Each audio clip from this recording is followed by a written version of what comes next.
I've got Bill and Pepper. Messages Well, from Bill. just me right Bill's now. back. We'll have to see whether Bill comes back ever. But we have Pepper. We have messages from Pepper. It doesn't flow as well. No. I think if you're gonna give me like something like that, it would be like insights from Pepper. There you go. Because it's the name thing. It's all about the name thing. It's all about the name. Yeah. So yeah, let's see here. So we've got to do artist check-in today, and I don't think we're gonna get anybody else. I don't think Colton can't make it today. So, and I haven't seen or heard from Raph and a Coon's age. So They I know he's are headed prepping for for Fan Mhm. Expo, so don't expect them.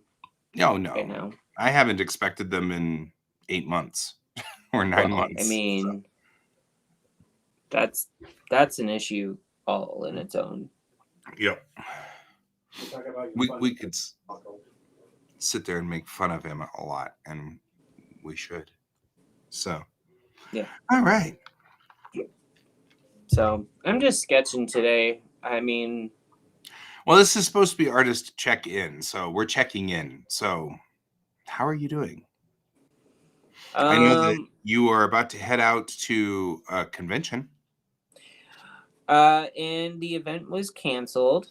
So you're not heading out to a convention? Correct. So it wasn't exactly a convention. What it was essentially it was a vineyard tour in Sonoma Valley, California.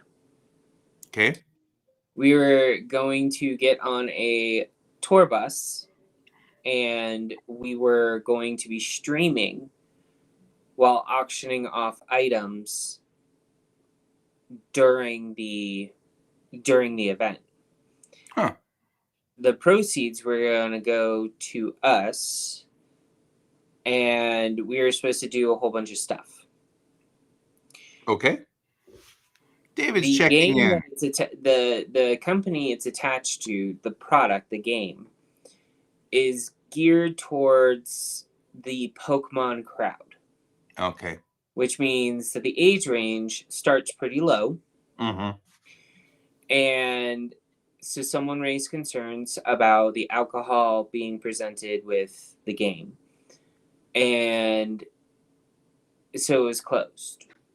Like, the event was shut down. Wow. Yeah. Okay. I thought it was pretty cool. That's just me personally, but I have I feel like, I mean, I don't know. I feel like making us pretend like there's no alcohol for kids' sake is kind of silly. I mean, I was raised with alcohol all Yeah, around. I was gonna say, I mean, it's like I don't remember a single family outing without like at least one of my parents drinking something, one of my aunts and uncles, if they were there, one of them drinking, one of my grandparents, like I think all of my grandparents drank every single time we went out somewhere. Like they had either a beer or a glass of wine at least, you know. I honestly don't right. I understand why you want to protect kids from seeing people drinking, but I know from a product standpoint you don't want certain types of things in influencing your audience. And so that's basically what it comes down to, is what other people will see and react to, and they don't want to hurt the brand, and that's where it goes to. David's like, they're gonna learn somehow. Not wrong. Well, I mean, yeah, I agree, David. I agree. They're going to learn somehow, but they're like the whole thing is they don't want it to be learned from us. I actually am kind of addressing the larger problem that I'm having with culture, which is if we don't want a child to do it, the best thing to do is to pretend that it does not exist. That's the Yeah. problem. And it seems to be pervasive. Like, my kid knows all about what's going on in the world. Like, he knows about drugs, he knows about alcohol, he knows about sex, he knows about all of this stuff. He just doesn't participate in any of it yet. And the way it's been presented is, you're just too young at this point to do that, but you'll be old enough somewhere along the line pretty soon. Don't worry, don't rush. Yeah. You don't want to rush into it, because why hurry? Yeah. There's no reason to hurry into it. Enjoy your kidhood while you can. You're only a kid for, X amount of years. X amount of years, of like 1/10 of your life, and maybe 1/5 of your life. You're only a kid for 1/5 of your life. You might as well enjoy every minute of it, because the moment you leave being a kid, you're no longer able to go back. You can't go back. Right, David? Right. Can't go back, man. What is it? If anyone's actually ever read the book, they kept the same line in it. Harriet the Spy. The book even has it in it. Like, I'm still a kid. Well, I mean, it's great that you're still a kid. Right? But in the book Harriet the Spy, when it was originally written, that was actually one of the things that was stated in that the nanny, when the parents saw that the nanny was no longer a use for Harriet, they fired her. Mm-hmm. And Harriet went to her, found her, and begged her to come back. And she states, "You can't go back. Yeah. It's already happened. It can't go backwards now. Mm-hmm. You have to move forward. Do something else." Yeah. Well, and that's, like, there's a few things. I hadn't actually thought of this before, but, there's a certain amount of navigation to just our social stuff. Mm-hmm. Like, I didn't think about this until Tuesday night when I was with David and buddies, that, friends will make jokes that are, slightly off color. And I'm not talking about, like, language and stuff like that. I'm talking about, when is it appropriate to make jokes that are slightly, socially awkward or whatever, because we're highlighting it. Raph is really good at this. Raph likes to constantly make sort of racial type jokes that are right on the edge, because he's trying to illustrate that we're all buddies, we're all friends, it's all okay. And I was thinking about that. My kid doesn't have the nuance yet. Yeah. So he doesn't understand the nuance there. And I was like, oh, here's a territory I hadn't actually even thought of. And now I'm having to figure out how to navigate that. Yeah. And it's not that there's anything wrong with it. There's nothing wrong with it. It's just that I know my kid doesn't have the gradient, the social gradient, to understand how those jokes go and where those jokes fit and when and where you can. And I'm like, oh, we might have gotten him into a fight. Yeah. And that's like, oh boy. But again, you have to learn those statements too. You have to know when it's okay to make a joke about, like, if I were to make a joke about race or sexual orientation, when it's okay and when it's not. Generally for me, I have always felt that it's almost always not, because I really just, you know what I mean? Yeah. I mean, yeah, it's just not my style. But it's okay that there are other people who it is their style. There's nothing wrong with that. There's no judgment there. Being in the South in the 70s, Yeah. I saw so many horrible, horrible things that it was not. So I like, Blazing Saddles is not funny to me. It's tense and unpleasant. The entire the movie is, even though I know that was its intention. it's still, oof, you know. Speaking of Blazing Saddles. Speaking of History of the World Part 2. Yes. Because So you know. oh, I know. I've already made a comment on I'm someone on board basically with saying that.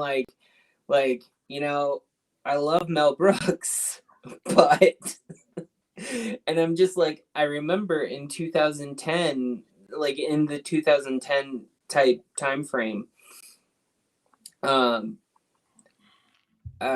Brooks was interviewed about history of the world part 2, and he said his brand of comedy is not acceptable anymore. Yeah. And he thinks that he thought at the time it would be very difficult to pull off. Yeah, I think so too. Um, I think they'd call him but kind I of tone deaf. am actually kind of curious on how he would be willing to pull it off now. Yeah. You know, like I think a lot of people have been asking for it, so I think it's good that he's doing it, but at the same time, it's not being done. It's being done on Hulu as a mini series. Right. Real quickly, addressing David. Don't worry about everything there on, and just let's continue on as we were continuing on. He needs to learn this lesson somewhere. So I just was unprepared to have to navigate that water. That's all. And so continue as you were, David, as you were. And thank you for putting up with the kiddo on Tuesday night. David was doing a good job of running into one of my kids' biggest problems on Tuesday night, because my kid hates to lose. Oh, he's got a lot of pride in winning, and I really need him to learn. He loves you to death too. I mean, he just thinks you are the bestest person. I mean, part of the reason he comes with me now voluntarily is to hang out with you, David. So that's a great thing. So I know, but yeah, so David decides to play chess with my kid, and David beats him a lot, mostly because my kid doesn't think past one step. He always he's constantly only thinking at one step, and you know, all you have to do at chess is think 2 steps ahead to beat him at this point in time. And he needs to learn that. That's a skill he needs to learn. But instead, what happens is he gets very frustrated with the fact that he lost 4 times in a row. And I'm like, that's not what you need to be doing. You need to be asking David, how did you beat me? You know what I mean? And then learning from what he's, you know, and growing here instead of just getting mad and stomping around. And so that's what he's going to try to do next time. And we'll see whether that works or not. But his whole goal here now is to, I've told him, I said, don't get frustrated. Ask him how he did it. And then he'll tell you, and then learn. Yeah. Because no matter what, David is, in fact, you know, we all know David's a kid, but he still has not a 5-year-old chess mentality going for him. So yeah, he still can run many steps ahead. And I know that my kid can do the many steps ahead, but he's only played other, you know, 8, 9, 10, 11-year-olds. So he hasn't really needed to practice it, and it's hard. And so he doesn't like to, you know. I would also like to point out that chess, when you have people who are more experienced than you, not saying older, just more experience playing, it tends to be a different style of gameplay as well. Yeah. It's a little bit more serious. It's not as because I used to play chess with my younger cousins all the time. The architect of your own demise. And like sometimes my cousins would win and sometimes I would win. Right. But at the same time, like my cousin, like some of my younger cousins, were being coached by my their parents, which are my like my mom's siblings, and it's one of the reasons why I won't play pool with my mom is my mom is a shark. Right. She'll let you win a couple of times and then Oh, she'll that makes it basically worse. wipe the floor with you. And this is the reason why some people are like, "Oh, we can play a game together, right?" And I'm like, let's figure out what type of game that we're playing first. Because if it's Monopoly, I'm not playing." Right. Well, and that's one of the things that I've always asked everybody who plays with my kid is don't let up on him, because if you let him win, if you throw the game, then he'll start sitting there going, "Oh, I don't need to grow because I'm obviously better than everybody," which is his problem right now. He's around 10, 11 years old. He's 11. Yeah. So the problem we have with him is he's 11 and he's part of GT, Gifted Talented. So Yeah. he knows he's smart and he knows he's intelligent, and yeah, you don't play Monopoly to make friends. And his problem is he thinks that he should be handily beating David and me and you and everybody because he's smart. And I'm like, that's not the way this works. You still have to Actually, do your work. that is actually the reason why I think my aunts and uncles and my mother did what they did to us, because all of us are smart in my family to various degrees, but we're all competitive. Yeah. And I know what you're saying, but like if my mom outright let me, like, just allowed me to win all the time, it would kind of not have been a helpful thing in the long run. Right. But did she have to sit there and allow me to win for a few times in a row and Right. then That's the part that and then do that? Like that's something that's even unhealthier. Yeah, that's what I was saying. That was the thing with my dad. My dad just handed me my ass over and over and over. Yeah. And I got so mad at him. And one time I got really mad at him, and he beat me so badly at chess. I mean, he had like half of his pieces still on the board and I had my king, and that was it. And he had just handed me, and then he just chased me all over the board. And I got so mad. And he's like, "Which would you prefer? Would you prefer that I throw the game and make you think you're doing good? And then whenever you play against somebody else, they just beat you and you wonder how stupid your dad is?" And I was like, Yeah. "Yeah." And he's like, "Then learn how to do better." And I did. And then one day I beat him. And that was like the best day in my life. I still can see the scene. I know exactly where we were in the living room. I can see every aspect of it. And it was so funny. I was just talking to him about this in February. And he's like, "I don't remember that." And I'm like, "This is like a pivotal moment of my life, Dad, and you don't remember it?" And he's like, "No, the whole goal here was for you to get better at chess." Yeah. But you did. Well, And so I did my job. It's one of those moments like honestly, like one of the other reasons why Monopoly got kind of banned from my house was the fact that my father went after one of my siblings who was only 4 at the time. Oh.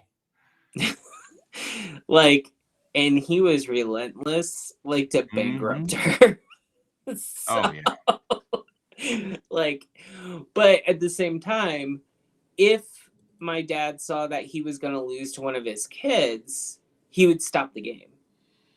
Right. He wouldn't. That's not healthy either. Yeah. I mean, I have memories of a cousin that like the other Monopoly was one, the other one was Risk. I don't know if you ever played that game or not. I love Risk. Risk is one of my favorites. I'm looking for my fonts, if you're wondering what's going on. Okay. I'm having a problem. I wanted to, while we were talking, I wanted to make a super tech version of Tamarabeshi, which is the font that I use, but like what you'd see on ships, a block version of it. Gotcha. Since we're talking, and that's really something you can kind of do on idle. Yeah. But anyways, when we played Risk, it was banned from family gatherings after my cousin basically flipped the board like 6 times in a row. Like, I'm not when I say I'm from a competitive family, I am not joking. Well, yeah, but I mean, there's a difference between being competitive and learning how to do it right. Yeah. Learning to be a good player. And right now, my kiddo is still in the need to learn to be a good player. Yeah. And it's important. It's important. That's why I'm like, very important that David continue as he was continuing and do nothing different than he was doing before. Because the kiddo needs to learn to back down when he loses. He's going to lose. He's going to lose and lose and lose. But the thing is, like I said, I can still remember the day that I beat my dad at chess. And it's still one of my favorite moments in my head of my entire life. Yeah. But it will be. But you don't have to be competitive. I'm actually very, very uncompetitive. I don't like to compete. I'm not a competitive person at all. So it's okay if you're not competitive. But he's going to. I want him to generally be happy when he beats you, knowing that he beat you in a fair and square chess match. So if you throw the game, then he'll always wonder whether he ever beat you really or not. We don't want that. There's Tamarabeshi. That's the project. Oh, there's the formal and the regular. Okay, good. Okay, it didn't end up in my fonts directory. I have a directory where I've been holding all of my fonts over the years. Oh, I have one of those too. And my Tamarabeshi fonts didn't end up there.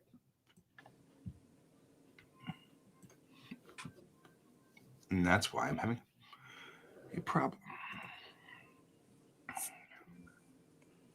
Yeah, that's me. I don't need to win.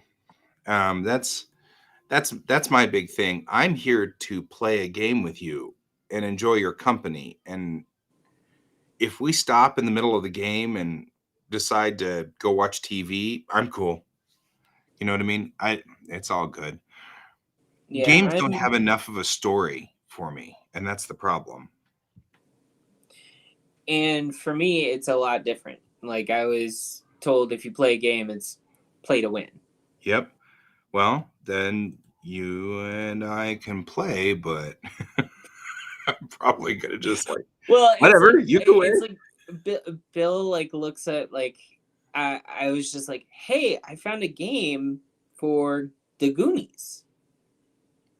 I'm buying it. Right. Like I know the outcome ultimately, and it's not a game that anyone can win. It's like more like you work as a team with someone else to win, but you can play a 2-player too. Right. But like, let's be realistic. What are you winning with that type of? What are you winning with that type of thing? So, my feeling on that one is, that's fine. Yeah. I'm just like, well, okay.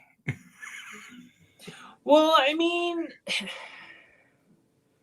like, I don't know how else to explain it. Like, it's just how I was raised. Like, everyone was competitive around me, so I guess I just picked it up. It's all right. You can be competitive all you want, man. It's cool. Yeah. I'm just saying that for me, I'm like, me. You know, Yeah. like I just don't have that need or anything like that, and so it's okay. Other people do, and that is absolutely fine. Yeah. So, um, There's nothing wrong with that at all. But I'm with David. It's like, I don't know. You know, yeah. people can argue and whatever. And what I want my kid to learn, though, is that it is not okay to get upset with David because he won. You know, that is Yeah. not acceptable. He has to be a gracious person and say, good game, sir, good game. You know, Like an old timey ragtime yep, person. yep. Like from the frickin' 20s. Be Okay. civil. You have to be civil. Well, You're not it's be kind of civil. like, Don't play. so I think when I was young, they started that whole.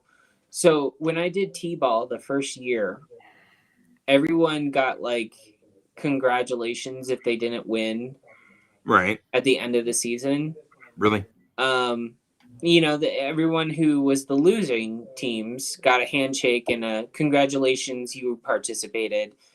Nothing for you, right? Right. The following year, those teams got ribbons. Ribbons. And then the following year, that's when they started. So I think I was around 8 or 9 that year. And that's when they started doing everyone gets a small trophy because you're all winners. Mm-hmm. And I walked away from that and I basically was like, why am I getting a trophy? Like my mom kind of like looked at me and she's just like, that's just what they do. They give you a trophy. And I was just like, but we didn't win. Yeah, and I know, really, I know that a lot of people feel like participation trophies and yada yada yada. But at least I understand. You need a handlebar mustache. Um, at least I understand the thought process behind it, what they're Yeah. trying to do. Yeah. Um, what the goal here is to make it so that we don't have people who we don't build a culture full of spikes, so to speak. Yeah. Spike being the game term for those people that will win under any circumstance. And Yeah. the culture has no Timmies or Johnnies, which are the other two types of players. The types of players that actually do the why is this doing this? Really weird. I'm getting like, I don't know, something really strange here. There we go. That was the strangest thing ever. The spikes will win. Like if you're playing Magic, Mm-hmm. spikes are the ones that have figured out how to make it so that on turn one, they drop a land, tap that land to draw this card, to tap that, to draw this card, to tap that, to draw this card, to tap that, to do this, to search their library, and then play a 25-point fireball on you.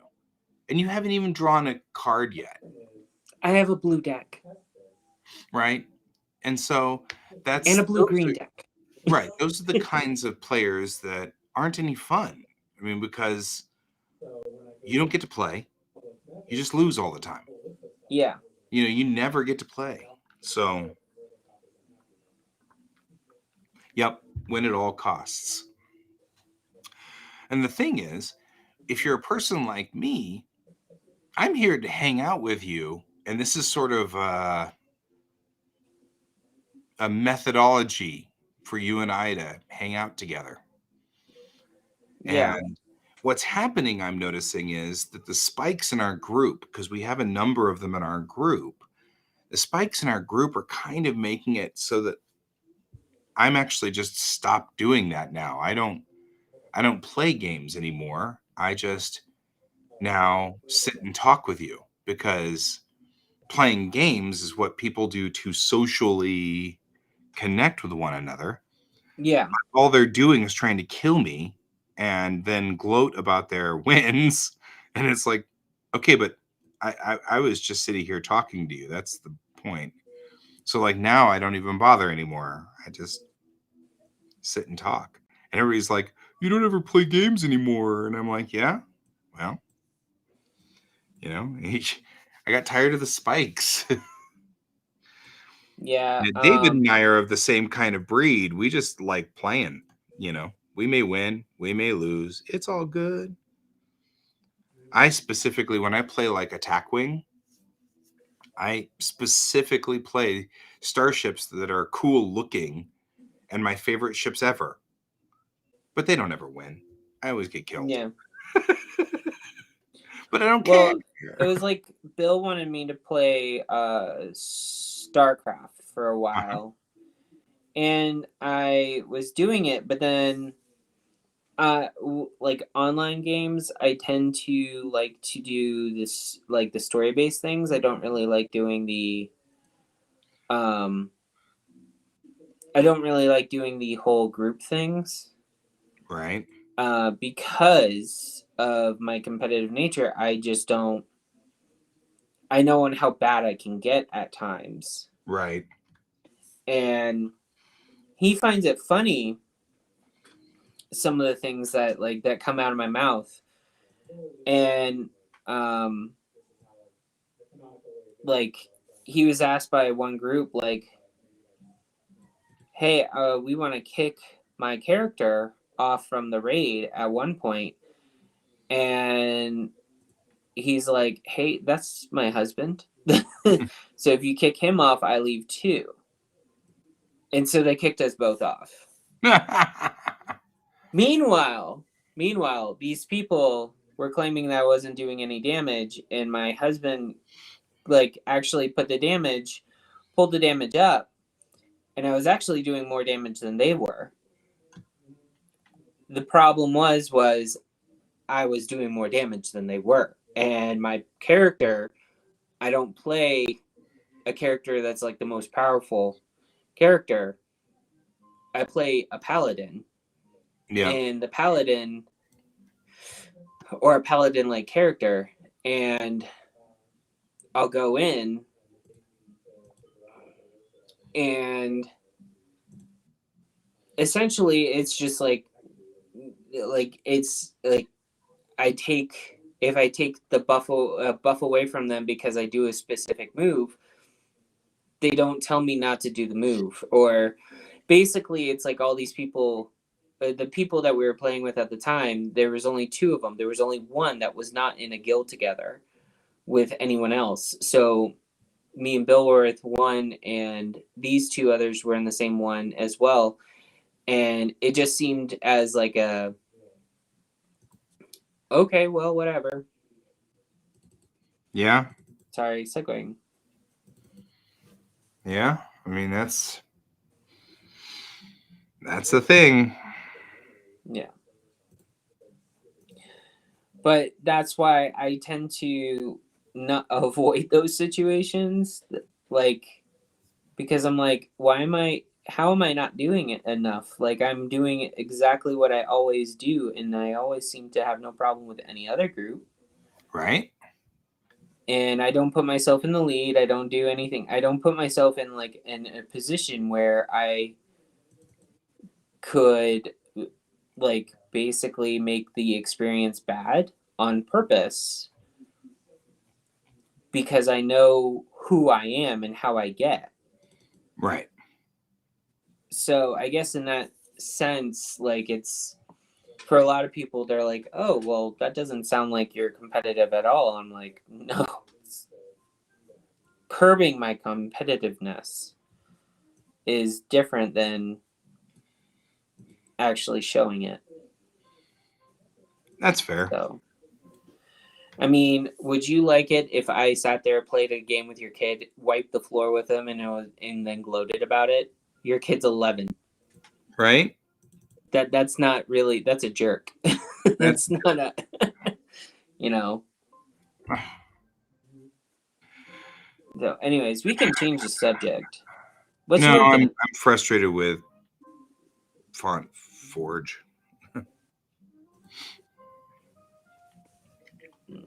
That's all. It's okay. Yeah, win at all costs characters. Yeah. Yeah.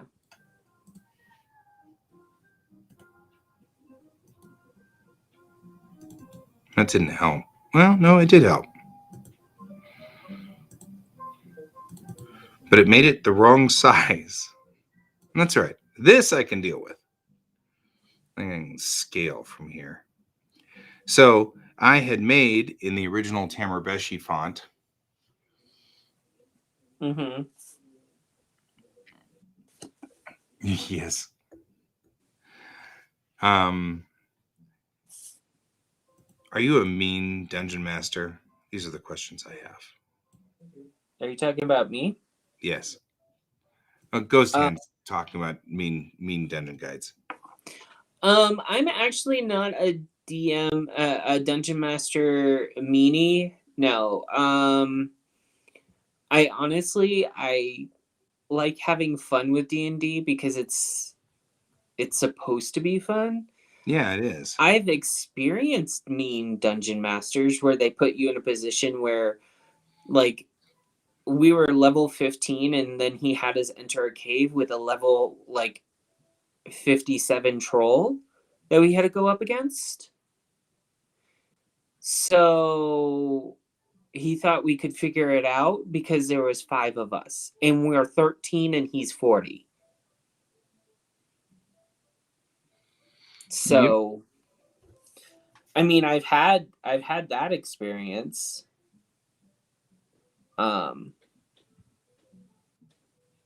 Which is not the greatest, but Man, that took a lot of effort. That took yeah. way too much effort. I didn't realize that my font was a different size. And But yeah. I've At least you got decided it. that originally I had Tamerbeshi was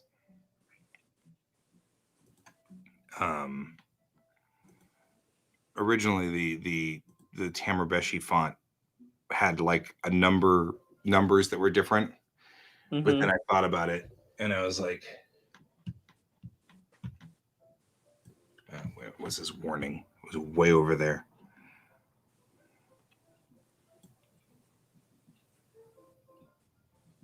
Okay, whatever. So I have recently decided that all the fonts will have to be redone so that the numbers are static. Because numbers, I realize that we've used the Arabic number system for so long, 0, 1, 2, 3, 4, 5, 6, 7, 8, 9. Yeah. That the only languages on the planet that don't use those numbers are the older ideographic systems like Chinese and Japanese, and anything that's coming from the Mongol set of fonts, Yeah. Hangul and that kind of stuff. But like all the Western cultures now use those numbers, and in fact, even so does even China and Japan. They even use those numbers now. So even if we did have a unified language, which would be different and all the characters would be radically weird and strange and yada, yada, yada, even then, I think that in a unified system, we'd all agree that the numbers are just going to stay the same and not change. Yeah. Well, we could have changed them, but we're not going to, sort of thing. So So I'm just going in here and modifying my font so that it has the correct number of letters and numbers and stuff like that. So that, oh, okay, that's how you do it. Harder, but it works. If you do the resize from the bottom, wherever you resize from, that's the anchor. So.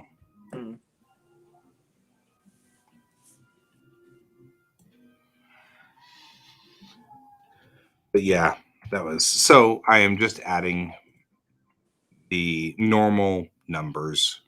I'm stealing them from Airborne, which is one of my favorite fonts. And I'm just taking it and bringing it over to Tamabeshi and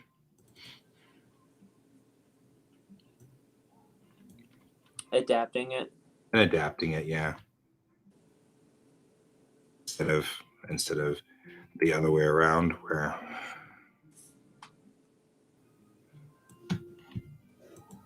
so that's what I'm doing. Oh. I am not sure if what exactly I'm drawing, but like you're like, I don't know what I'm doing. I'm doing something. I'm sure it's important. I'm probably doing like another self-portrait for some weird reason. I did a self-portrait yesterday. And we were just commenting on why it's weird that I had never done that one before.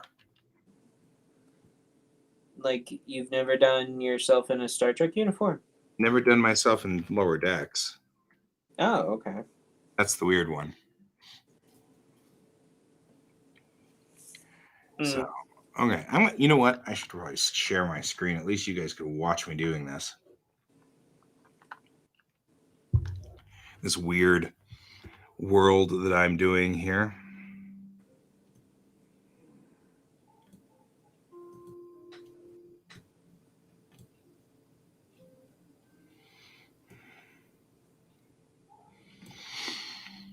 So this is a font making program. Make sure. Which one? Font Forge. Oh, okay, cool. And so what I'm doing here is just setting all my boundaries so that they're correct. Like this guy's not even remotely. There we go. So this font is what's called Tamabeshi. And it's the font that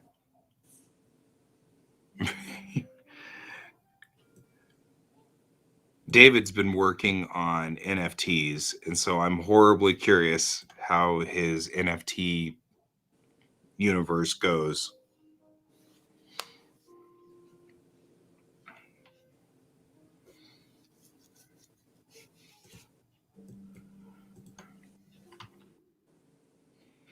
So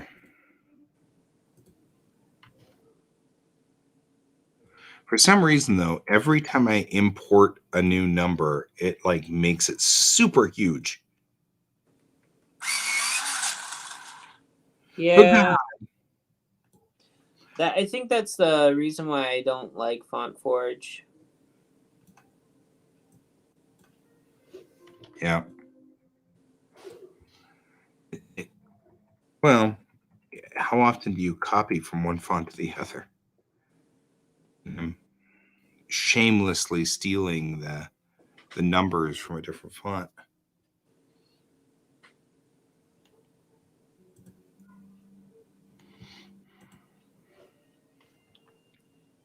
Actually, I think I'm going to raise this up so we can get to the bottom of this guy here and just do this. That dog, I swear. I wish that dog would give up. I think the other dogs in the neighborhood are even saying, give it up, dude. Is that the one that's like outside all the time? Yeah, and he never gives up. It's so irritating. I mean, he just sits there and cries all day, every day. He never gives up. And it's been like 3 or 4 weeks now of him just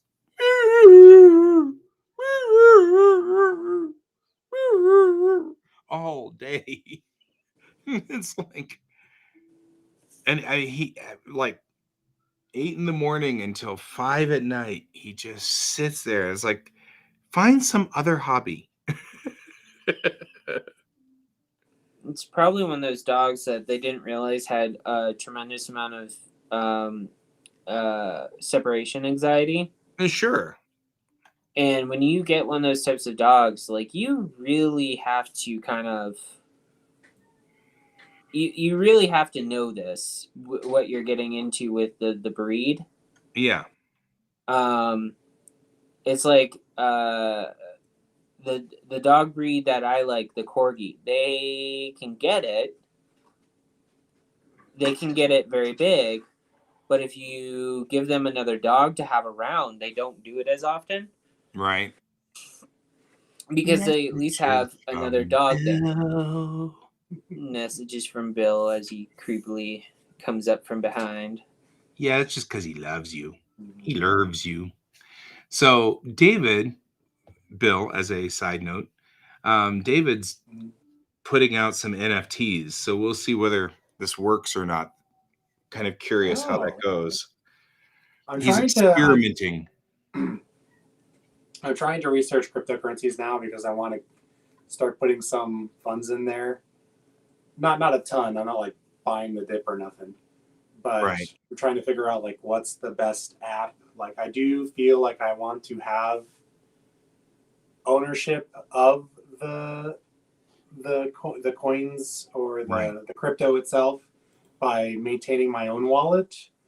But I also want to be able to trade stuff around. So I feel like you need to be able to have your wallet in a service so you can move things around if you want. So I'm trying to learn it and grok it before I put my money in there. But I know that's part of NFT, and that's why I say that. Yeah, and that's I'm letting David be my guinea pig. So if he dies a horrible death, we'll all know not to do this. Mm-hmm. That's my battle plan here. So you know that, David. You absolutely have a wallet. Oh, he uses a program called Trust, he says. Okay. Or else he just randomly trusts people. I don't know which one he's talking about here. Well, I mean, I've heard of various applications or services where, their stuff gets hacked and then everyone's wallet, if you don't own your wallet, then you don't own your crypto. So right. And that's an interesting sort of scary statement to make. mm-hmm. Yeah. Oh. So bye, Bill. Yeah. Well, and therein lies the rub, Ghost Hand. I mean, that's part of the problem. But on the flip side, as I've said a couple of times, an artist I follow, Digital Blasphemy, he's been making wallpapers that we've all been downloading and sticking on the back of our computers or on our Windows since like 1998 or 1999, right? Yeah. And he just got into crypto this past month, and he's since he's gotten into crypto, he's made $300,000 in 1 month. So, though I'm totally on board with you're wasting Earth's resources and stuff like that, then you have so as an artist, my choice is to be absolutely poor, die poor, not eat, but hey, I save the Earth, or do crypto. And I'm like, my opinion is that's all blown out of proportion because I mean, people when they're like, oh, crypto's using all this energy, but they don't also include how much energy are we using on our current currency. Like that all goes through servers and gets moved around. And not only that, we have a physical form, so it gets trucked around too, pumping Right. greenhouse gases and etc. And so they never do a comparison. They just show the effect that it's having, not compared to what it's supposed to maybe replace one day, or offset, right? Or offset. So But there is a legitimate shortage on chips because of it. I mean, we are legitimately Mhm. unable to buy new GPUs. I mean, that's Yeah. what Ghost Hand's talking about, is hoarding GPUs. Hmm. That is a legitimate problem. I know I've run into that myself. Yeah. There's definitely a problem with people hoarding GPUs. Hmm. Um, Yeah, so I that was a mean, problem before so it's, I don't know if maybe, it's the cause of the chip shortage, because the GPU problem was a problem before there was a chip shortage problem due to supply chain and various other issues. Now it's compounding it. yeah. So now we have cryptocurrency taking off again, and we have a chip shortage. So it's just extra bad. Well, and to be fair, I have noticed that when the large structures get threatened in our system, there Hmm. becomes an awful lot of stories about how this is horrible because of X, Y, Hmm. or Z. Yeah. Um, NVIDIA tried to put anti-mining systems in their GPUs, and it was cracked in less than 2 days. Yeah. Yeah, that's But And there's the flip side of that too. If you buy a new GPU, right, and you can have it mine crypto when you're not using your system to help you pay for that GPU, I mean, shouldn't you be able to do something like that? So there's that argument too. So yeah, I mean, if you bought it, it's yeah. yours, right? Hmm. And there is sort of that problem too. Hmm. I think So, we should just promote more. Throw some solar panels on your roof, man. right? Well, you did that, so you could I mine did that. crypto off the sun. They're not turned up yet, but I have solar panels. Hmm. They just sit up there and do nothing. It's wonderful. Hmm. We're having problems with that particular thing. Oh. And it's only us. It's a unique issue. We're just having the weirdest problem. So, Mhm. We're eventually going to do solar panels, but Loveland Electricity has pretty low costs. So a lot of the vendors uh, don't sell in areas where they're not going to make a profit, right? right. So they won't sell out here. Like we could just buy it from someone and then have someone come and install it, but we couldn't get like Sunrun to come out and do it because they're like a full service and they wouldn't make as much money out here due to the difference, or something like that. So they're just not out here. So we would have to buy them and then pay someone to install them. But eventually, we'll get there. Yeah. Yeah. I mean, that makes total sense. Mm-hmm. Well, and it also depends angle and things like that.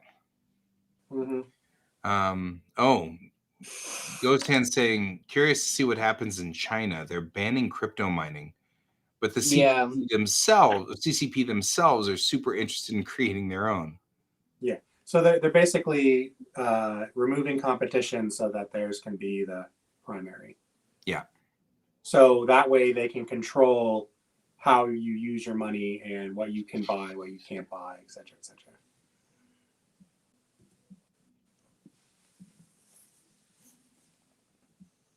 So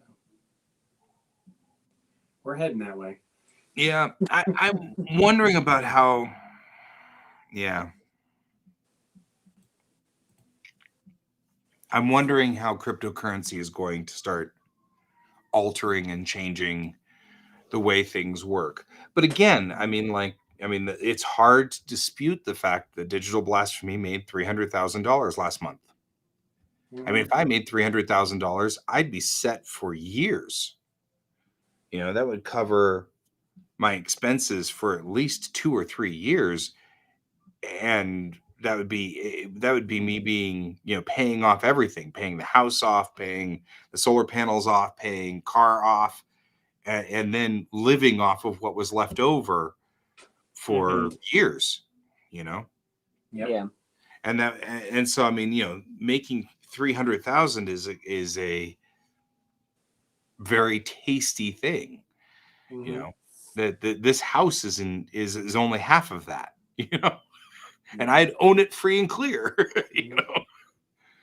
So At the moment, my interest in investing is less about making money. I mean, it would certainly be nice, but it's also like a hedge in case, places start taking this as a way to pay, and it does start offsetting the U.S. currency as the primary form of paying for things. And so at least I had some in there, and if that transition were to ever happen, I'm already have both one foot in U.S. currency and one foot in crypto. So right. Well, and I feel like the way that we are kind of going, we've been kind of a little super selfish about, not working in the global realm. There's been a lot of fight about working in the global realm, so I feel like the U.S. dollar is going to start waning pretty soon. So I'm not actually disagreeing with your thought process there. I think you're right. Well, I think that's another reason that crypto is also getting extra support is right now, we are literally pushing the processes of inflation. I mean, we've pumped how many X amount of $1 trillion out into the world during COVID, and now we're getting close to pumping another 3.5 trillion out there. I mean, when you flood that much out there, and right now the banks are helping buffer that a lot because a lot of it's going to the banks and they're not handing it out. Right. So that's been buffering, but I'm expecting sustained inflation for a long while. And if that happens, no one's going to want to hold them anymore. So, I mean, that's not to say that they're going to move into cryptocurrencies, but if there's a chance, and I'd rather have a stake in it. Yeah. And you're not alone. I mean, cryptocurrency continues to grow in value. Yeah, and at that point, is it really growing in value, or is the dollar decreasing in value? So it takes more of them to buy a coin. So, are you just holding on to value by being in crypto? Right. Right. It does make you, think about these things. And go, That is kind of. I don't know. I'm waffling because I feel like now is the time for me to get into it too. Get into it as well. If nothing else, because I think that I could put artwork out and start making money. But then it's back to which do you use? Do you use Bitcoin or do you use Ethereum? Right? Because of course, if you're going to do NFTs, that's all on Ethereum. Yep. That would be an interesting turning point for cryptos. I mean, what if artists starting accepting crypto as an option for payment?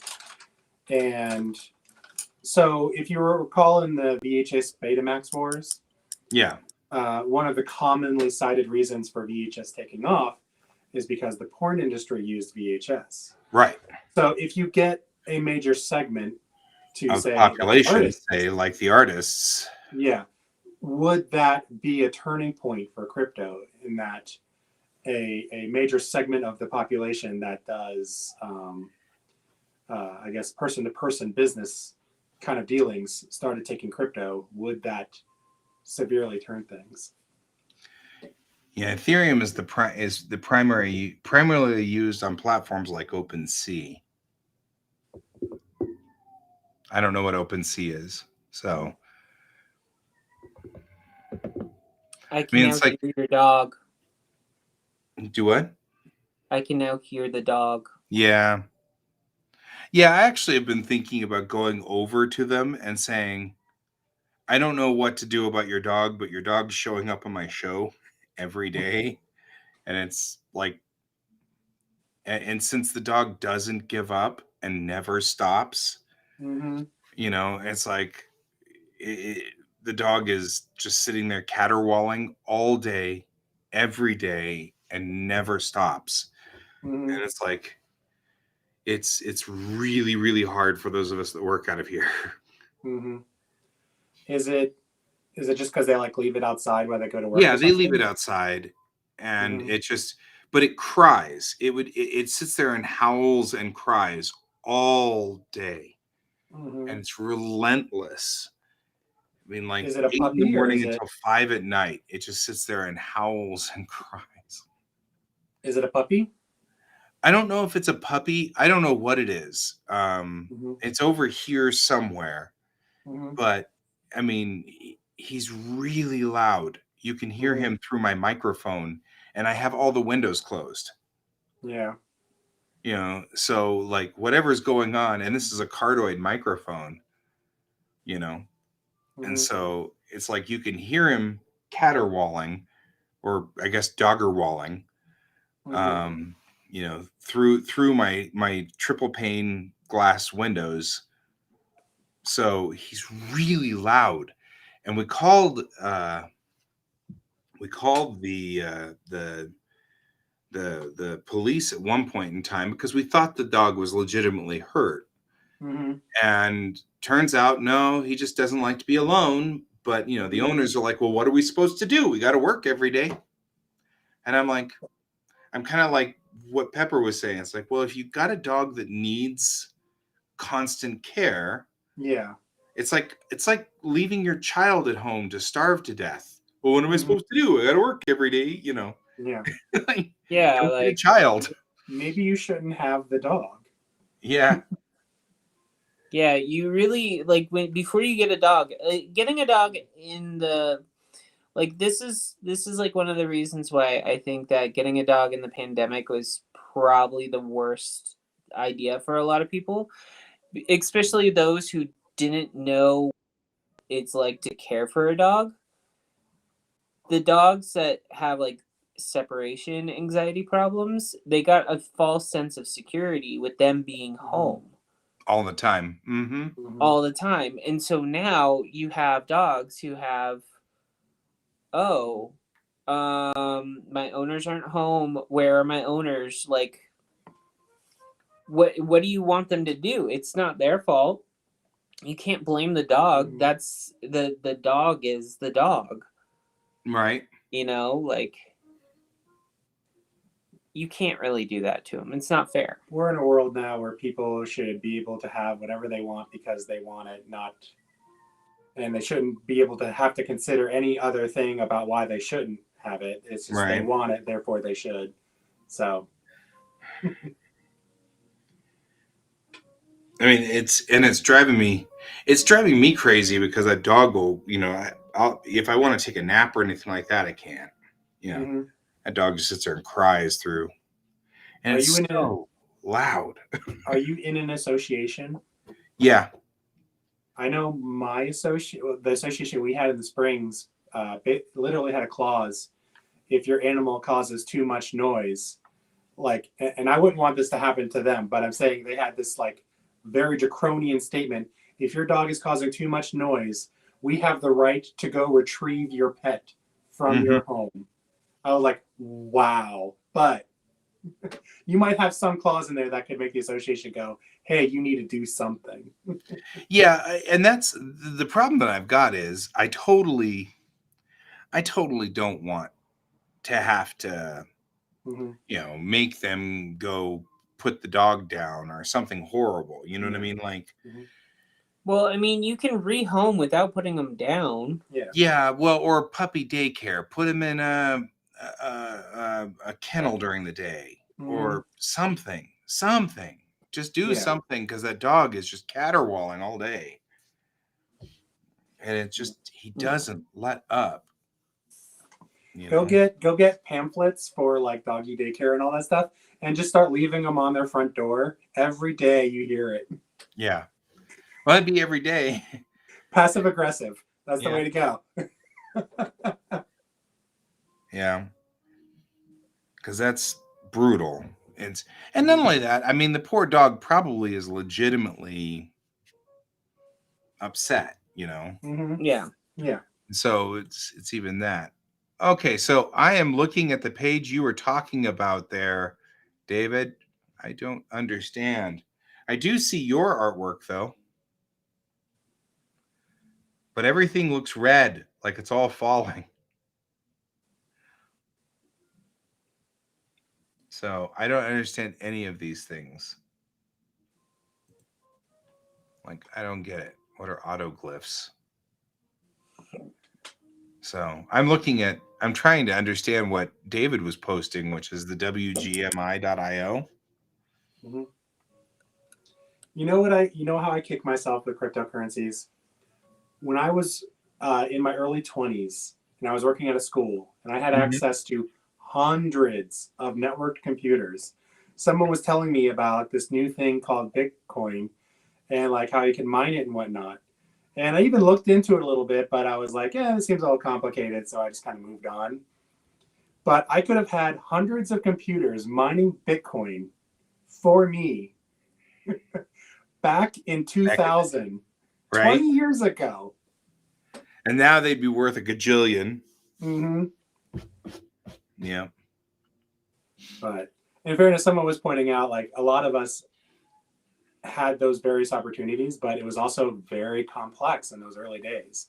Like you couldn't go to a site and put your wallet there and have them go fetch them for you or even trade money for them. You had to mine it. And like it was very difficult. Mm-hmm. Yeah. So, Well, I mean, that's the thing is like, that's kind of where it's a thought process that you kind of got to go through here is like, well, okay, so are we going to dedicate brain space to this? mm-hmm. You know, like, am I going to dedicate brain space to cryptocurrency? And I don't know. I wasn't really that interested in it until David got into it. And now David's into it. And now Bob's into it. You know what I mean? It's like my artist friends in this little group are starting to get into it. And then I saw Digital Blasphemy makes $300,000. Now, I don't think I will ever make $300,000. You know what I mean? But because I'm not half as popular as Digital Blasphemy. And by the way, everybody has used his backdrops for their computer desktops for 20, 25 years or whatever. I feel like he deserves a little money, you know. Mm-hmm. We all just downloaded his pieces and stuck it on our computers and Mm-hmm. and actually it's kind of sad because he started with, I'm going to try this, and then, oh gosh, I just made $1,500 last night. And and then it was the next day it was like, wow, I've made $10,000. And then the next day it was like, holy crap, and like he just all of a sudden was rolling Mm-hmm. downhill. And now he's like, I'm removing all of my normal support systems, monetary support systems, so now the only way you can support me is through cryptocurrency. And everybody's like, now wait a minute, we're all mad now about that. And I'm like, Mm-hmm. what? Like, you were giving him $6 a month. And now that he's actually making enough money to support himself, you're mad that he's not taking your $6? Mm-hmm. I'm like, should he still sit there and have all of that stuff the support pieces connected so that he can get his? Because like right now through Patreon, I make like $61 a month Mm-hmm. through Patreon. I mean, that's enough to pay for like paper and pens sometimes, but it's not enough to pay rent. It's not enough to pay my mortgage. It's not, sure, it allows me to get like cool pins every so often, but that's about it. So it's like, if I were to make, and that's the other kind of ethnic thought that I'm thinking, ethic, thank you. Ethnic thought. I'm thinking about different races. No. Ethic thoughts that are going through my head, which is, switching to cryptocurrency, if it does start bringing in a lot of money, then you start that okay, so where, what's the shift here? I don't know. There's a My lot of things question, to think about. is how is this actually worth money? Because you can basically trade it for a U.S. currency. Yeah, but like, is it 1-for-1 right now? No, So, like one no, coin. one Bitcoin is Ethereum is something like $3,000. So you're not actually buying one Ethereum. Unless you pay $3,000, then you buy one Ethereum. But yeah, and you usually can buy you're just getting fractions a of fraction of an Ethereum. Okay. All right. So, but what I don't understand is, at least with artwork, that makes sense. There is a thing, there's a tangible object, even if it's digital. It's a real thing, and it exists out there. Do they have the equivalent of a PayPal app or a Square app for cryptocurrency? So if you're at a table, you can pay with cryptocurrencies, like or Venmo or whatever.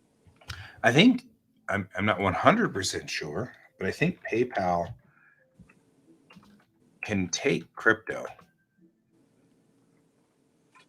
Because that would be a I thing can if sell artists wanted to cryptocurrency through accept that. PayPal. Huh? Yeah, PayPal can. PayPal will take crypto. Because I'm just curious how at a table you would pay with crypto, basically.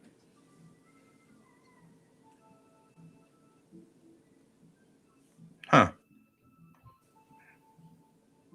I'm now logging into my PayPal account and seeing if PayPal will do the crypto. Because I already have a PayPal account, right? Mm-hmm. That would be an interesting wallet, so to speak. So I'm going to see, how do I get into crypto here on this side?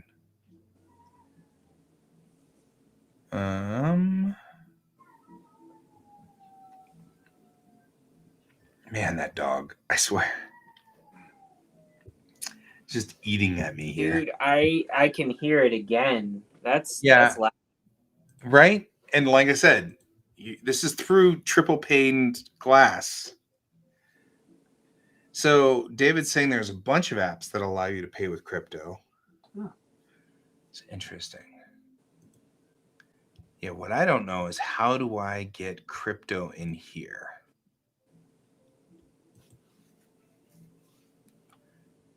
Banks, cards. I imagine either they have to provide you with a wallet, or you need to. Well, that's what I'm saying. I've got to say, if you can put a wallet into or a crypto wallet into PayPal, I know people are like, well, I don't necessarily trust PayPal, but I'm like, you know what? Yeah, I trust PayPal more than than I trust, Bitcoin wallets are us.com. It's like, at least I know what PayPal is. So, well, and you could, as far as I understand it, you can also have a electronic wallet at home, and then you can have an account where you have a wallet where you do a lot of your trading, but then you can move some of that out into your electronic one, so that's like your secure wallet. That way you have more flexibility, I guess.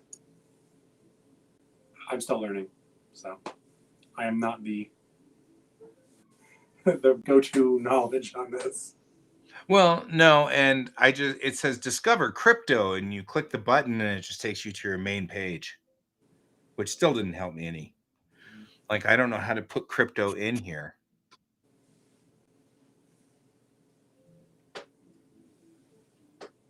I don't know. Let's see here. App Center, maybe? Take payments without a website. QR codes. Request money. PayPal checkout, point of sale. Ledger. Maybe it's here. I don't know. I'd put this up on the screen, except it's got all my personal information.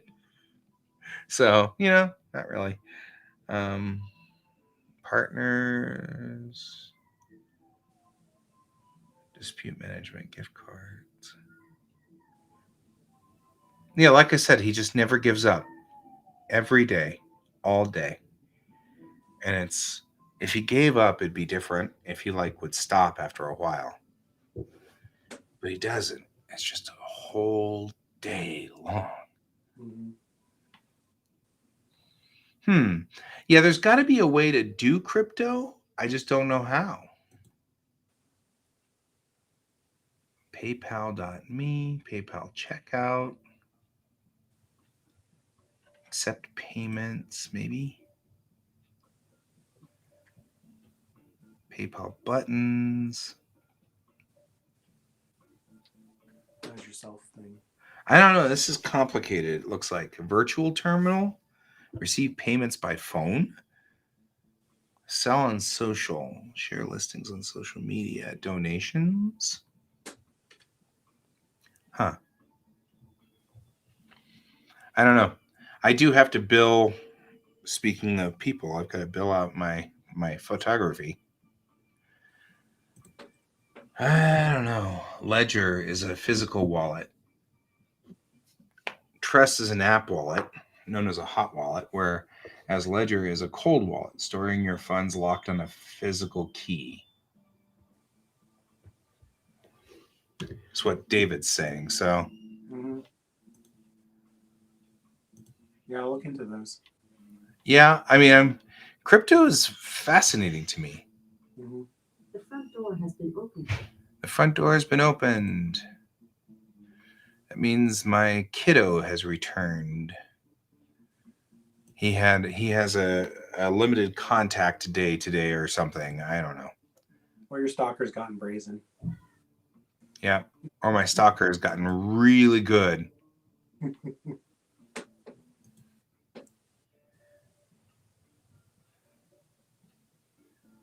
All in one. Get the app. I don't need the app. This is so weird. I mean, there's no way. It says, do you want to put crypto into your PayPal? And you say, yes. And it goes, here's your account. And then doesn't do anything. It's like, okay. Yeah, the dog's here. The dog's in the house. So there was once a Stephen King short story in 4 Past Midnight called Sundog.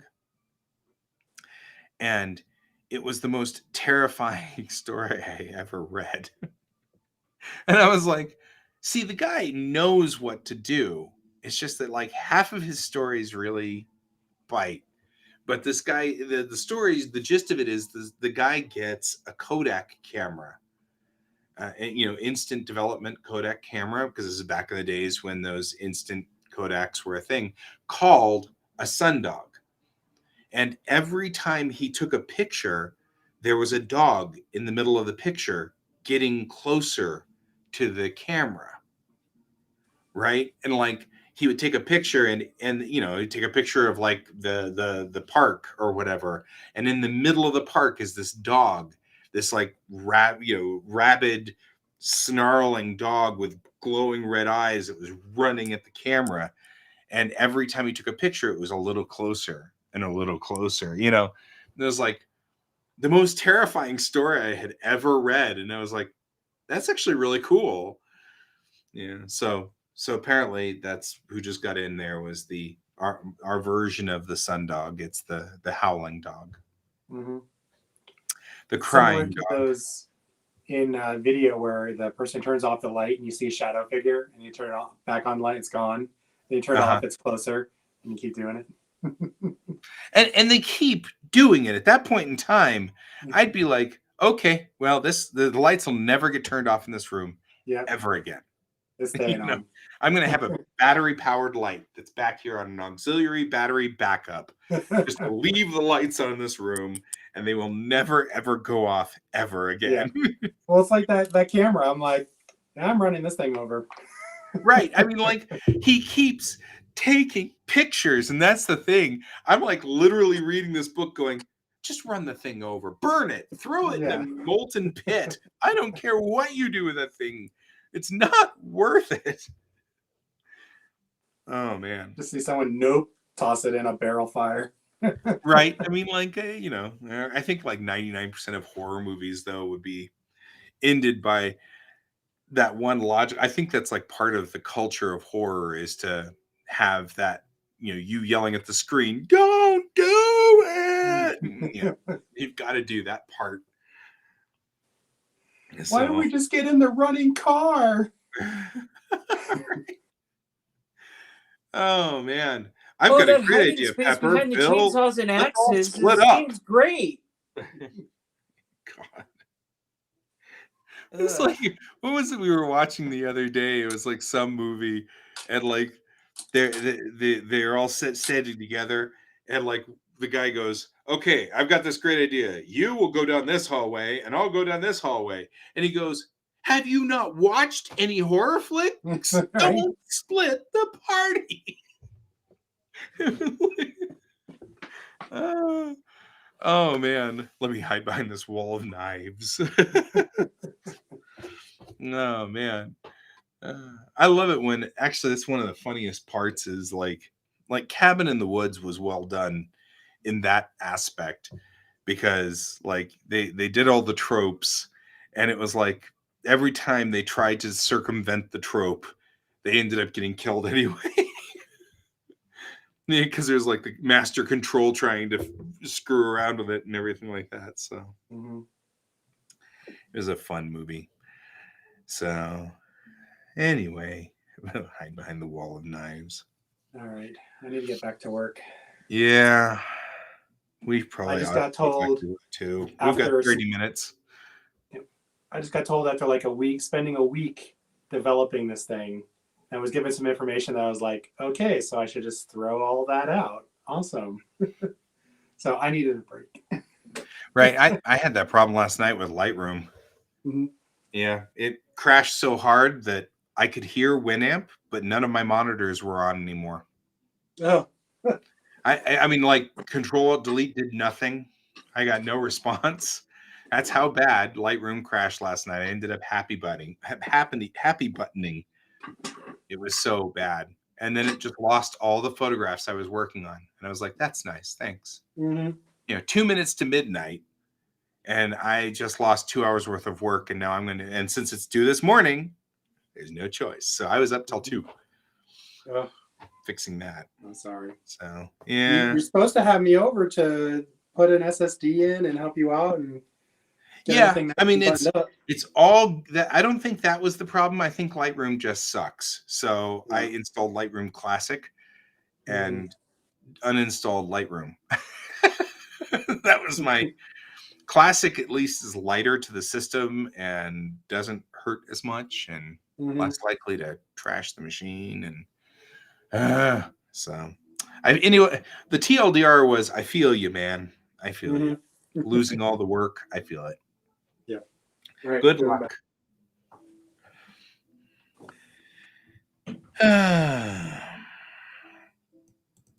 I'm sure there's like an entire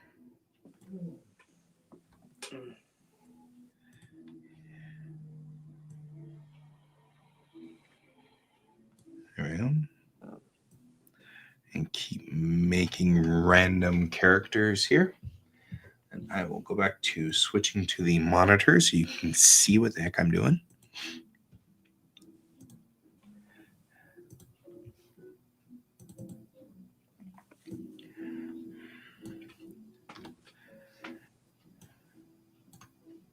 Oh. That's how I'm managing to pull this off. I'd been wondering how I was making random squares. I kept using the wrong character. What are you talking about? You are a character. That's true. We are quite the characters, aren't we? Oh, yes. No! No! That's black, not purple. Have that problem a lot these days. No, I'm using the Kiritaki paints that I have, the Gonzai Tambi ones. And they put black next to their darkest purple. And that's one of the problems I have with, like, I've got this really cool portable watercolor palette which fans out, but I can't, all of the paints, they're not marked, they're just in the little pans, and it's like, so I can't tell what paints are what. Yeah. It's extraordinarily frustrating. Well, it's kind of like I looked it up. If I lived, say, in England, I can get Gonzai Tambi paints individually. Uh-huh. But because I'm in America, They I hate, can only get them as a set. right?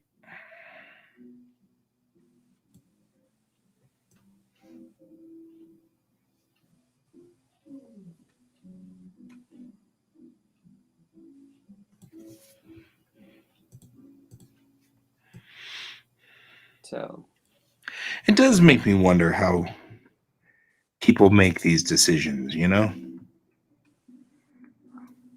what, for art supplies? Yeah.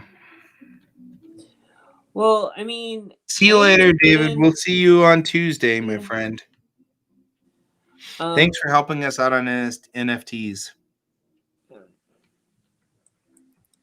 It's kind of like I want to have like all this art supplies, but then like I'll see videos of people like, hey, I just got back from my trip to Europe and this is the art supplies I was able to get, type deal. And Yeah. I'm just like, why can't we get these? Or Japan. I have that all the time Yeah. with Japan. Yeah. Like I can't get these here, but I can get them in Japan. I was like, well, that's not fair. Yeah. Well, and also at the same time, like one person I watched, they actually visited Japan. They got the supplies. They got basically the equivalent of, they went into a 100 yen store. Yes. I love the Hyakuen, like Dyson. Yeah. Yeah. And she You was lived by saying those, that man. like she got these watercolor paints for 100 yen each. Yeah. And she was like, I'm not gonna lie, folks, these are Holbein. Yeah. And I'm just like, yeah, At I always $1 a forget piece. Holbein. Yeah, I always forget Holbein is made in Japan. Right? And like she's sitting there and she's using them and she's like, these are actually not bad for $1, like for 100 yen. Mm-hmm. You know, they're really good quality. I would probably use these professionally. Meanwhile, I'm like, well, yes, this is probably Holbein student grade, which you can't get in the United States or in Canada. Right. Like that. No, like you can't. She's based out of Canada anyway, so. Yeah. Sorry. Well, and that's my battle plan when I head back there. I'm not gonna lie. I'm gonna load up on art supplies that I can't get here. You know.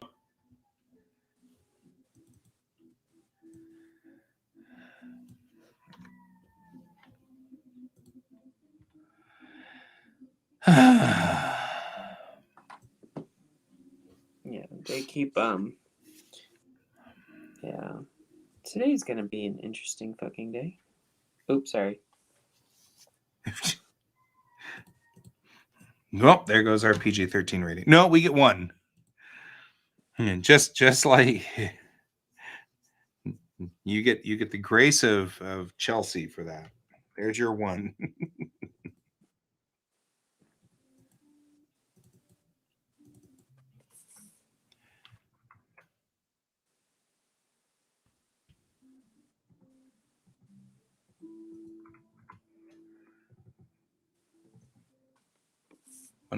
Why are we not working now? Yeah. Can't open it now. There we are. It's already open. I'm awake. So, have you ever seen this meme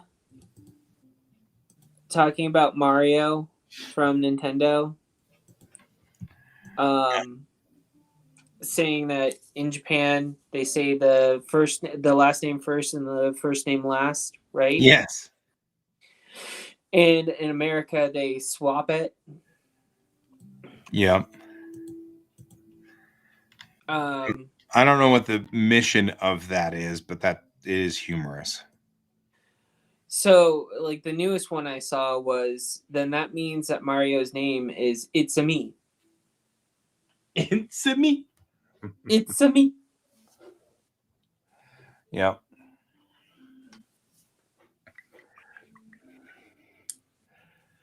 Here we go. We'll scritch the cat.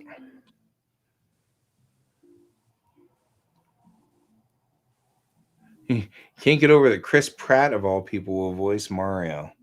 I don't know if that's, I don't know why. I don't understand that part. Is it because Chris Pratt's not Italian, or I don't know. I mean, why is I mean, I don't have any opinion, left or right, So I don't have like an ongoing, George is really seasonal if you think about this. Mm-hmm. George being a nice little happy black cat. He's very seasonal. He goes well with my orange shirt. Well, I mean, I'm wearing a black cat, big boy. Right? Well, technically, so am I right now. Yes, but not on your shirt. No, he's on my shirt. And no. I mean, down, like, he will be left like all permanently over my shirt. on your shirt. Other than you have cat fur. Yeah, I'm definitely going to have a lot of cat fur.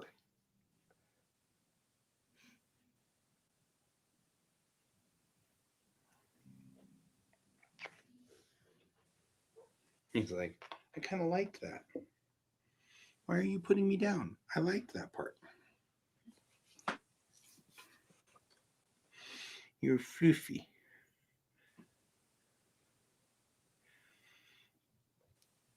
Sometimes he just comes over to hang out. It is, after all, coffee with Guy and George sometimes. It's important to have George here, being George. He's a good cat when he's not pestering Dove, which happens more than I'd like to give him credit for.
Thinking about it.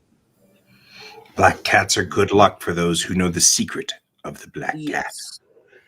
Have you tried doing the whole TikTok trend where you play like the sound to remind your cat of what it was like to be worshipped in Egypt? No, but I like it already. Basically, the sound makes like every single cat perk up that I've seen so far. So it's it's funny, but I'm just like But on the same token, on kind the of same scary. note on the same notion, like noises like that for like every single one of my cats I've ever owned has like they all have done something like that with similar sounds. Yeah. So it's like I don't think it's a reminder. I think it's just like for something about the sound just makes it like the cat really like cats just in general respond to it in a very specific way. Yeah, if I whistle a specific tune, almost every cat I've ever known, or whistle a specific note, almost every cat I've ever known will perk up. Yeah. I've had that happen more than once. I mean, I had Nacho when he was alive. Um I would sit there and whistle occasionally. I would sit there and go, Right. and he would look at me, and if I did it like 2 more times, he would come over to me and sit on my lap. Right. Yeah, I can make it's just that single note of I can do the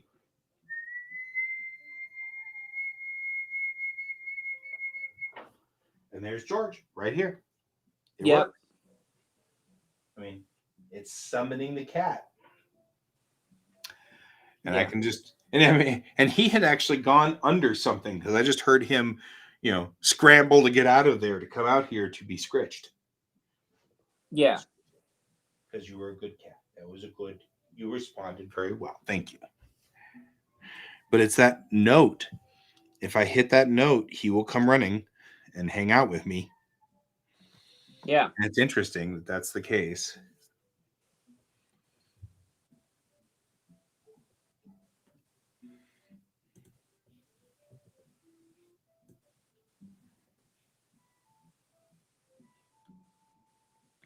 Yep. Donald's talking about how cats had very high standing in China. I mean, actually, that's one of the ongoing things is that because black cats specifically decided that they were witchcraft dealers. They got rid of all the cats in England and okay, I just want to point out like black cats, like yes, it is European, but it's actually relatively new, and it came after the witch hunts. though yes, that's true. Cats in general had always been sort of thought of as evil in Yeah. Europe because in the 1300s they started killing cats and pushing them away, which caused rats to start growing, which caused the bubonic plague. Yeah. Because there were now rats everywhere. Okay, see, that's not the that's how did you do that? What? Inverted everything.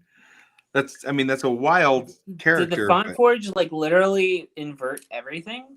it inverted it where it crossed. That's kind of cool, but that's not what I was after.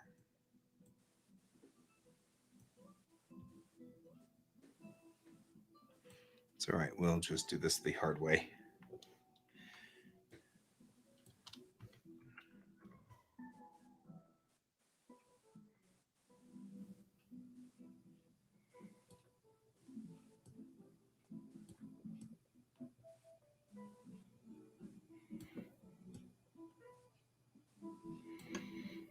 So this character is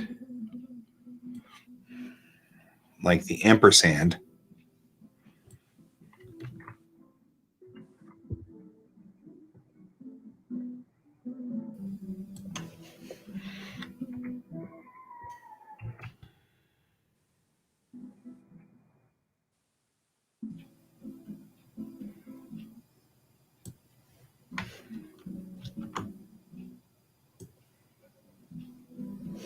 It seems so very random as to when it decides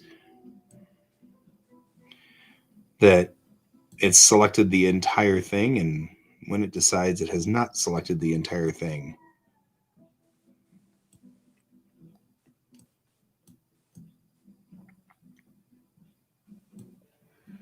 There.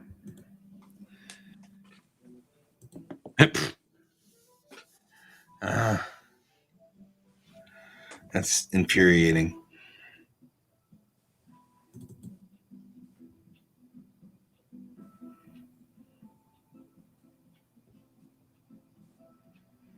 Because really, I need to outline the whole stupid thing. I don't want to. Oh, well.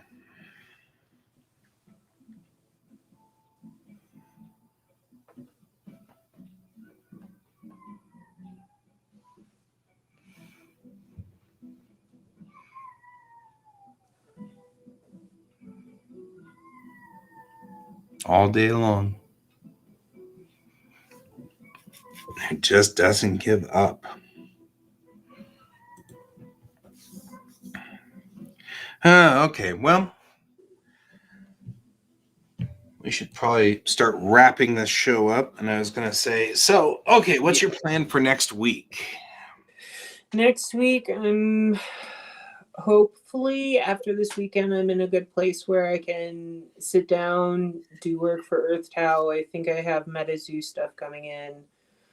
I have to start getting back on track with some comic book stuff as well. So,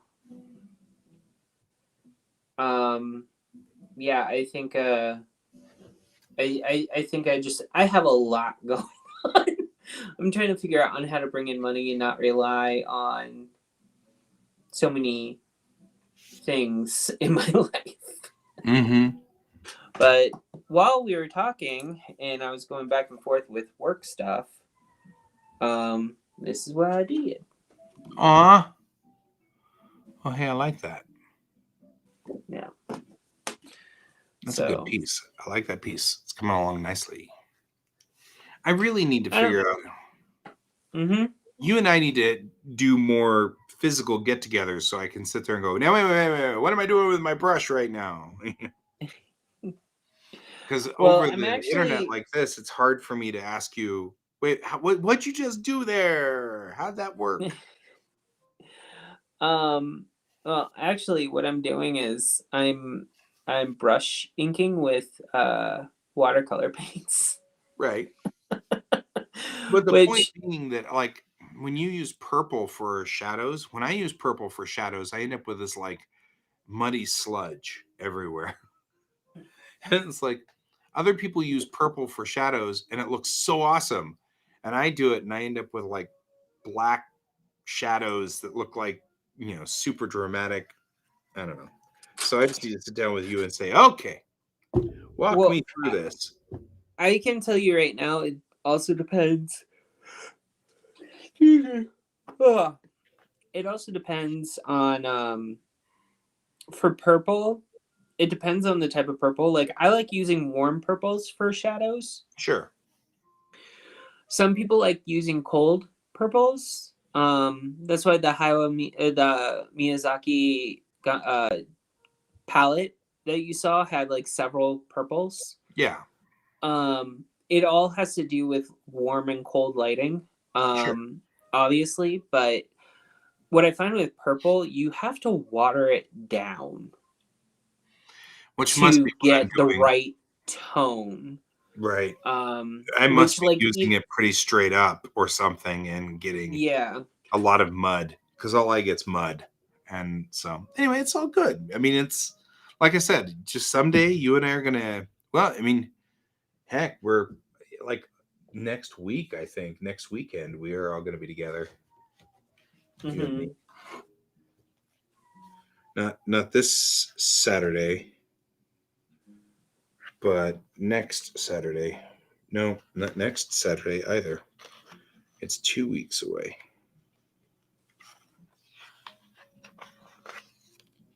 Yeah, so the 6th. So it's 2 weeks away. the same week that my kiddo is at Outdoor Lab. Mhm. So You don't sound too thrilled with that. oh no, Outdoor Lab's great. I'm just that's a Colorado kid tradition, or at least Jeffco kid tradition. Yeah.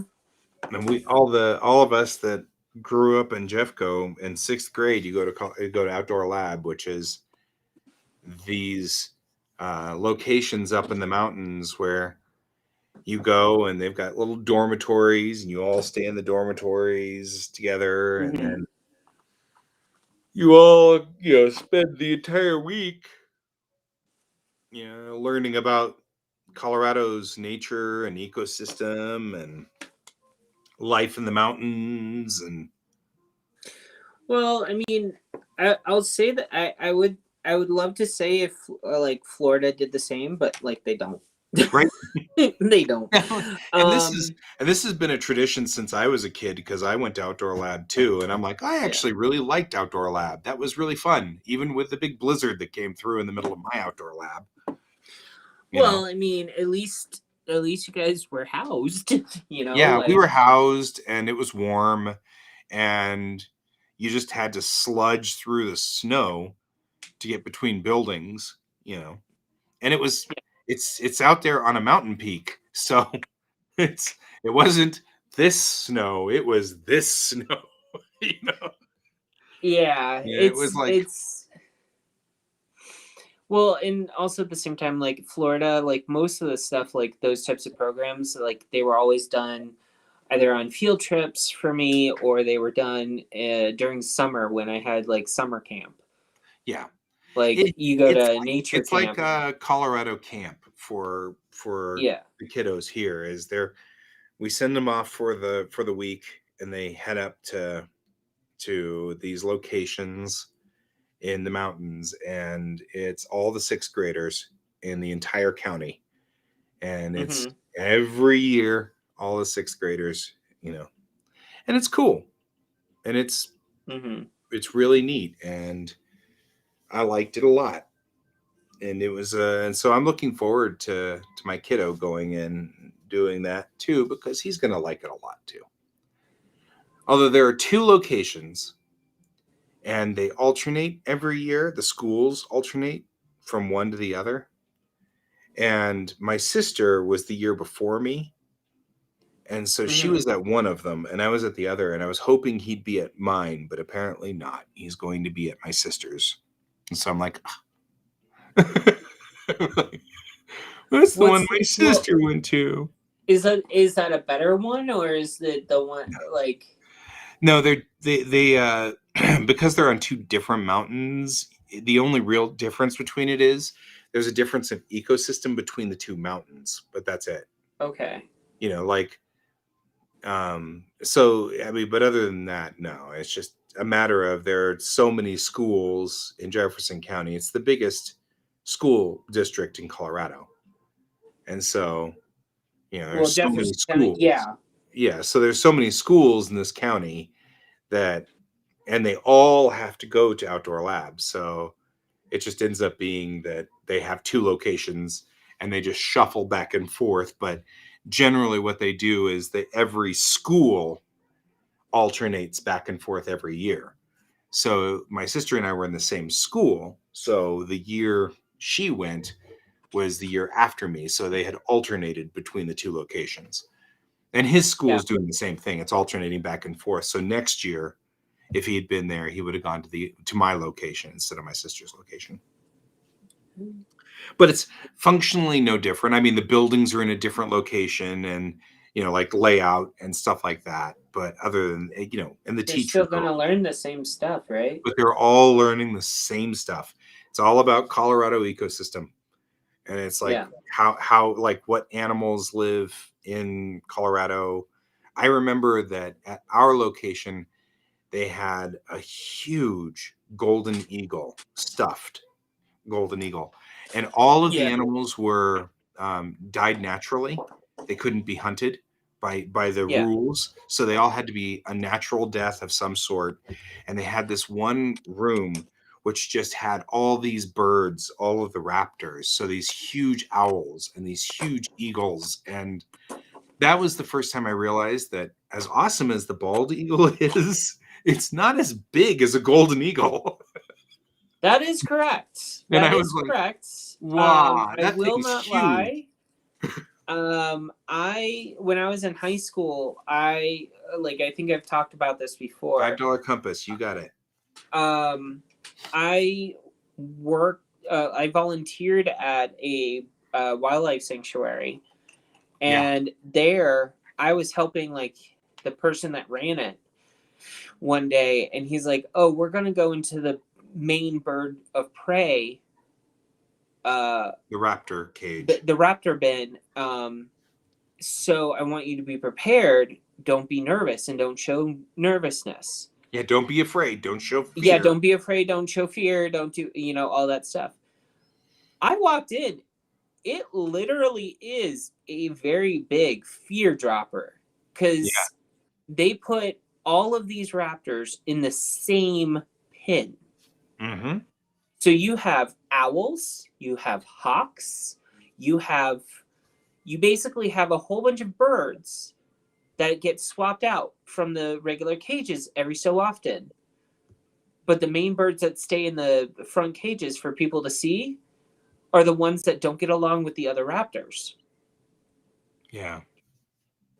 And then on top of that, if you go far enough back, you actually have a second pen. Mm-hmm. And since Florida has vultures, guess where the vultures are? And I just want to say, we cleaned the vultures' main everything right there.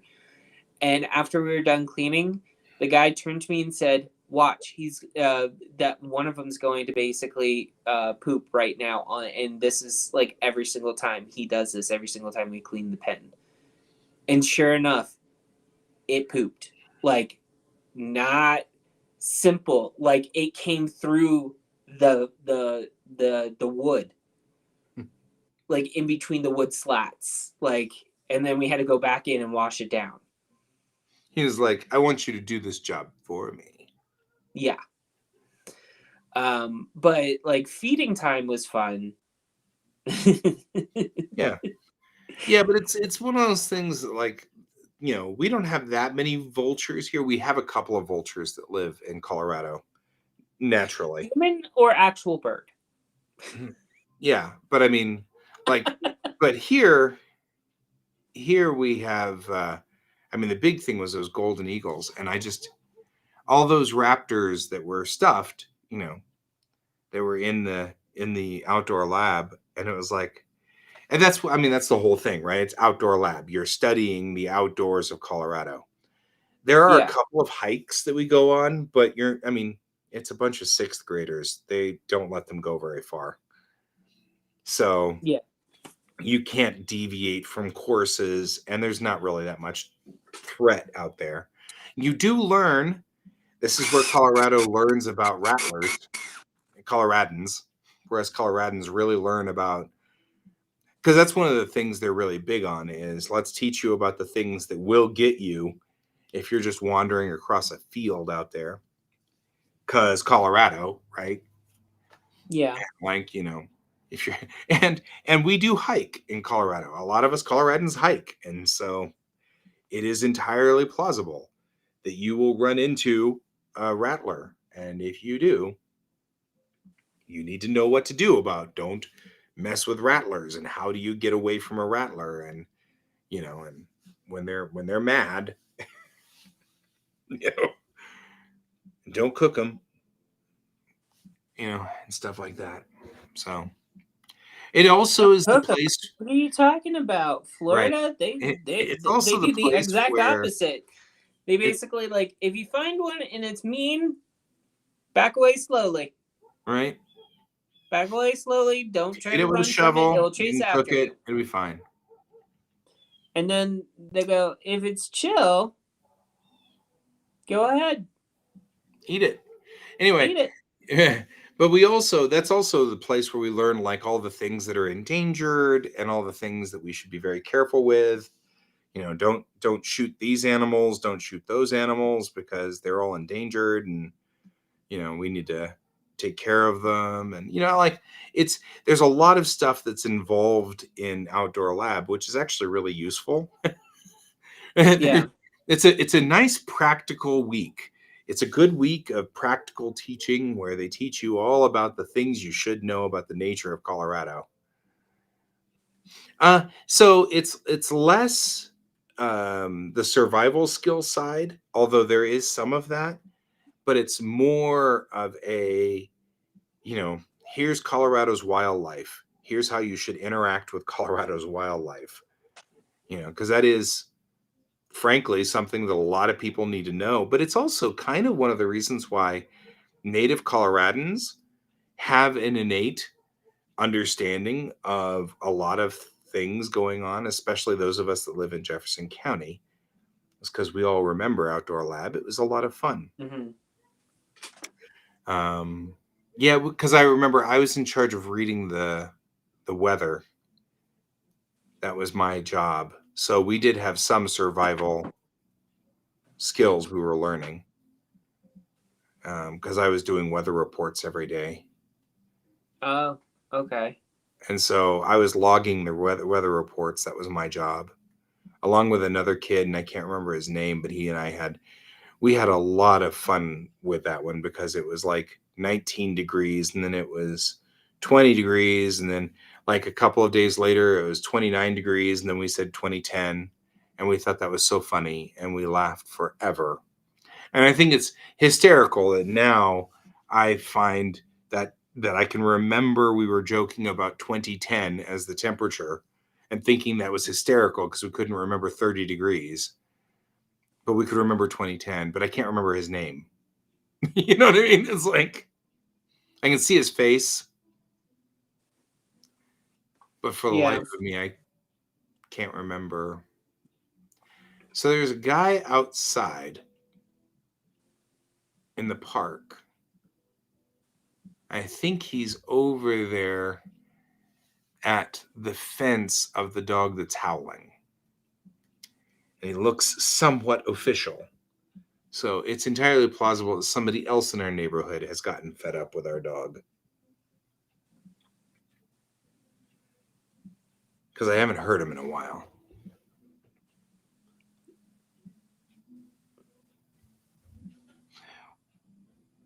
Well, Oh, yeah. Edible plants and which ones were poison. I remember that part too. Did you? Donald, you were here in 6th grade, right? I mean, you were in Jeffco. If you were in Littleton, you were in Jeffco. Guess it depends on which part of Littleton. You could have been in Arapahoe. Some of Littleton's in Arapahoe County. But yeah, if you were... Yeah, so you went to Outdoor Lab, right? You remember Outdoor Lab? I mean, honestly, when I went to Outdoor Lab, they had been saying that we'd been going to Outdoor Lab for 20 some odd years, and that was in the 80s. So Outdoor Lab must have started somewhere in the 60s. So unless you're my dad's age, and I don't think you are, then you probably went to Outdoor Lab too, just like the rest of us. The rest of us Jefferson County kids. All right.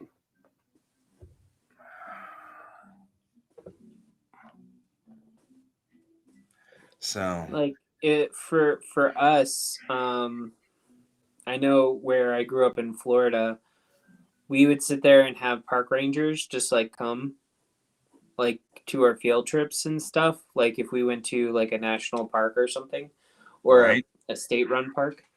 One of those state run parks was near where I lived called Jonathan Dickinson.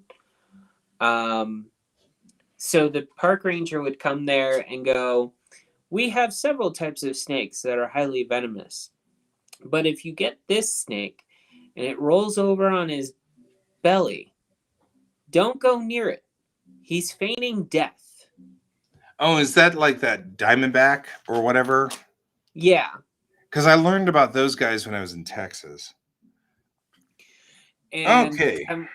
yeah, it was like that was the weirdest that was the weirdest thing. Like I Right. think to know that Florida, and it wasn't just that one. Florida has like several plants and animals that feign death outside of possums. It's a very weird place. Right. So, anyways, we need to get going because it's 11:01. Well, I was going to say, Donald's saying that he did a 2-day thing in a wooded area in 76, which means that maybe Outdoor Lab started in the 80s. Because for me, I would have been an Outdoor Lab in 83. And Outdoor Lab was a week long. So that sounds about right. So, because 6th grade for me would have been 1983, I believe. Yes. So 83, 84, right in there.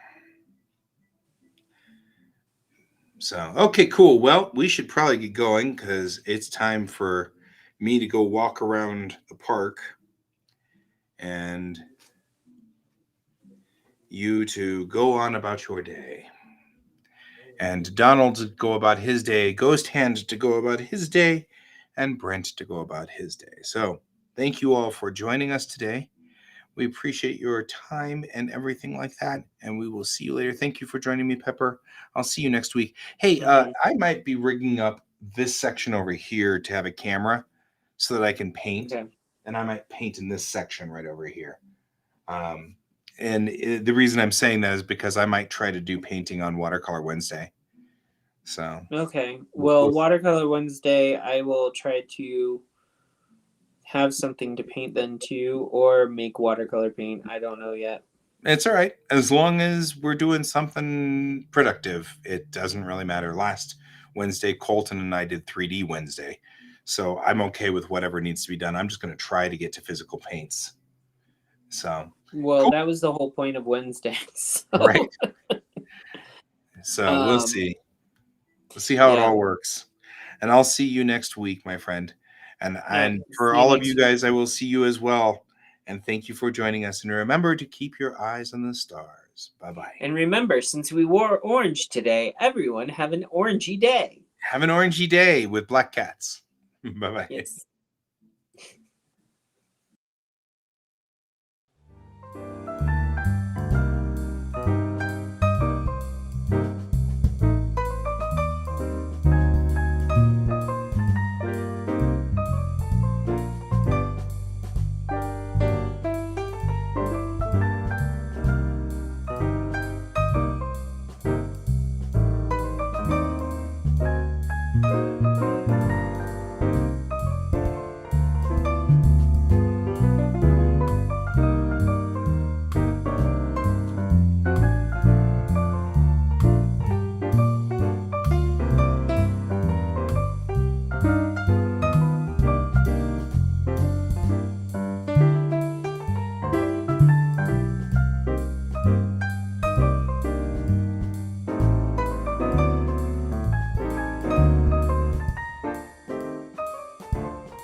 Computer, good night.